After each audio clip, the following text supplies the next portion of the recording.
December 7th, 1941, the peaceful world of the Pearl Harbor base explodes early in the morning.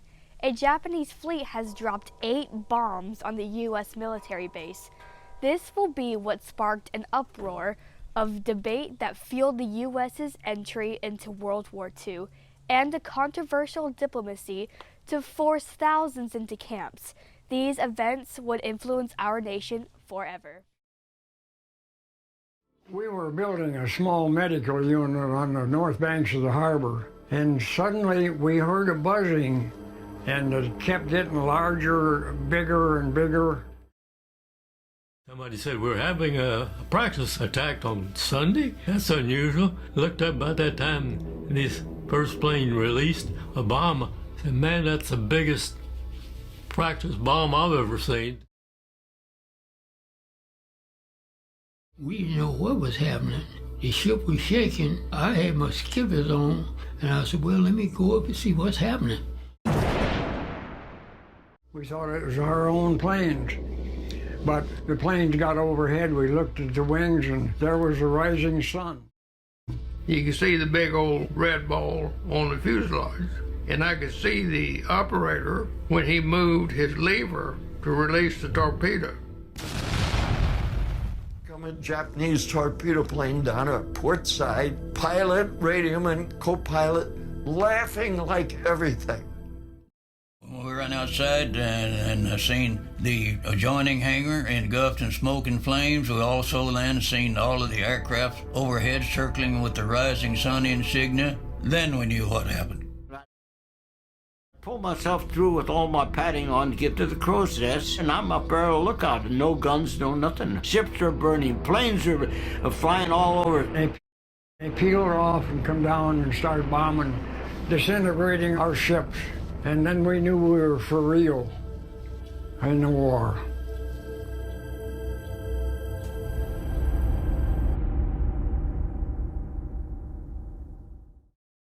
America, 1941.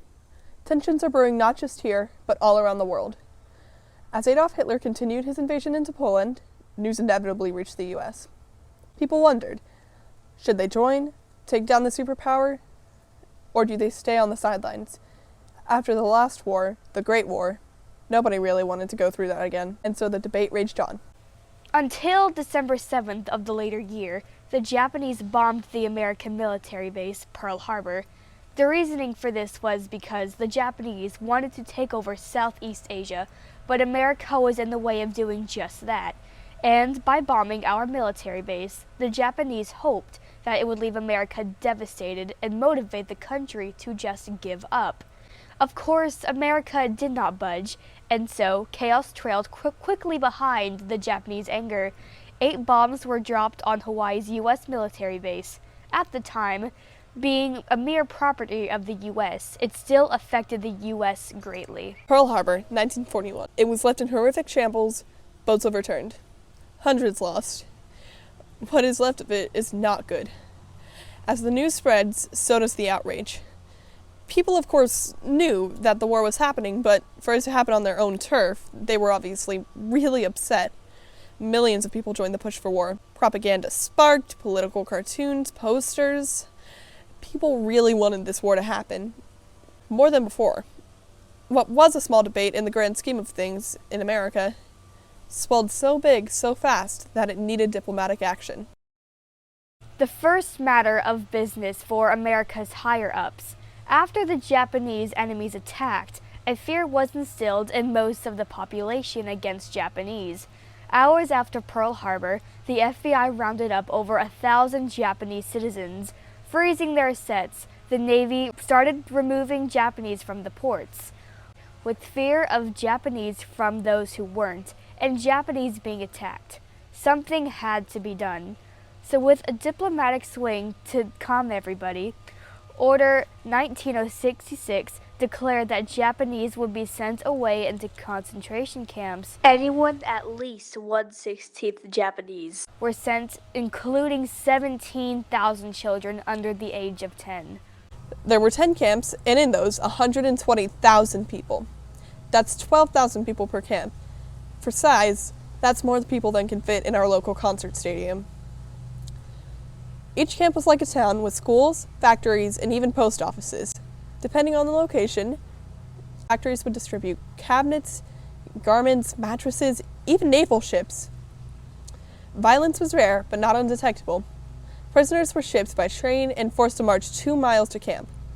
On July 27, 1942, during a march, Toshio Kubota and Hiroda Isomura were shot by a sentry who claimed they were trying to escape.